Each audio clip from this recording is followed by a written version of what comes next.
നമ്മുടെ നാട്ടിൽ നടക്കുന്ന കാര്യങ്ങളിലുള്ള വളരെ പ്രധാനപ്പെട്ടൊരു പ്രതികരണം അറിയേണ്ടുന്നതും അറിയിക്കേണ്ടതുമായിട്ടുള്ളത് ഇപ്പോഴത്തെ തെരഞ്ഞെടുപ്പുമായി ബന്ധപ്പെട്ടാണ്.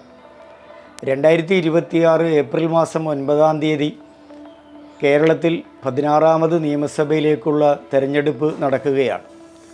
ഈ തെരഞ്ഞെടുപ്പിൽ ഞങ്ങളുടെ അഭിപ്രായത്തിൽ നമ്മൾ ചർച്ച ചെയ്യേണ്ട നിരവധിയായ വിഷയങ്ങൾ ഉപേക്ഷിക്കപ്പെട്ടിട്ടുണ്ട്. അങ്ങനെ ഉപേക്ഷിക്കപ്പെട്ട വിഷയങ്ങളൊക്കെ മർമ്മപ്രധാനമാണ്, അല്ലെങ്കിൽ അതിൻ്റെ അകത്താണ് രാഷ്ട്രീയം കിടക്കുന്നത്. ആ രാഷ്ട്രീയം എല്ലാവരും മറന്നുകൊണ്ട് വേറെ ചില വിഷയങ്ങൾ ചർച്ച ചെയ്യുന്നു എന്നുള്ളത് എല്ലായ്പ്പോഴും സംഭവിക്കുന്നതാണ്. ഇക്കുറി വളരെ അധികമായി സംഭവിക്കുന്നു എന്നുള്ളതാണ്. ചിലപ്പോഴൊക്കെ ചില പാർട്ടികളെങ്കിലും ചില വിഷയങ്ങൾ ഏറ്റെടുക്കാറുണ്ട്, മറ്റുള്ളവർ ഏറ്റെടുക്കാതെ വന്നാലും.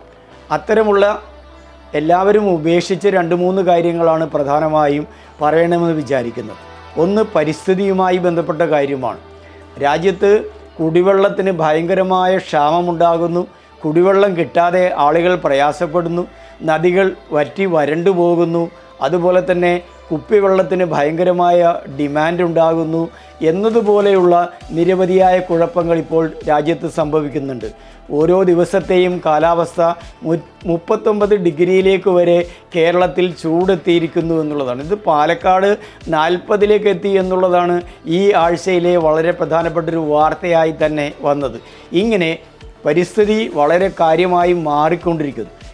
ഇതിനൊക്കെ കാരണക്കാരായിട്ടുള്ള നമ്മൾ അത്തരം വിഷയങ്ങൾ ചർച്ച ചെയ്യാതിരിക്കുക, ഇതിനൊക്കെ കാരണക്കാരായിട്ടുള്ള രാഷ്ട്രീയ നേതൃത്വങ്ങൾ അത് ചർച്ച ചെയ്യാതിരിക്കുക എന്നുള്ളത് യഥാർത്ഥത്തിൽ ജനങ്ങളുടെ ഏറ്റവും മൗലികമായ ചില വിഷയങ്ങളോട് കണ്ണടക്കുക എന്നുള്ളതാണ്.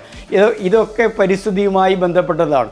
44 നദികളുടെ നാടായി കേരളം വിശേഷിപ്പിക്കപ്പെടുമ്പോഴാണ് നമ്മളിങ്ങനെ കുടിവെള്ളത്തിൻ്റെ ക്ഷാമം നേരിടുന്നത് എന്നുള്ളതും അതുപോലെ തന്നെ ഏറ്റവും കൊടിയ വേനലിലേക്ക് നമ്മൾ എത്തിച്ചേരുന്നു എന്നുള്ളതും ചർച്ച ചെയ്യപ്പെടേണ്ട വിഷയമാണ്.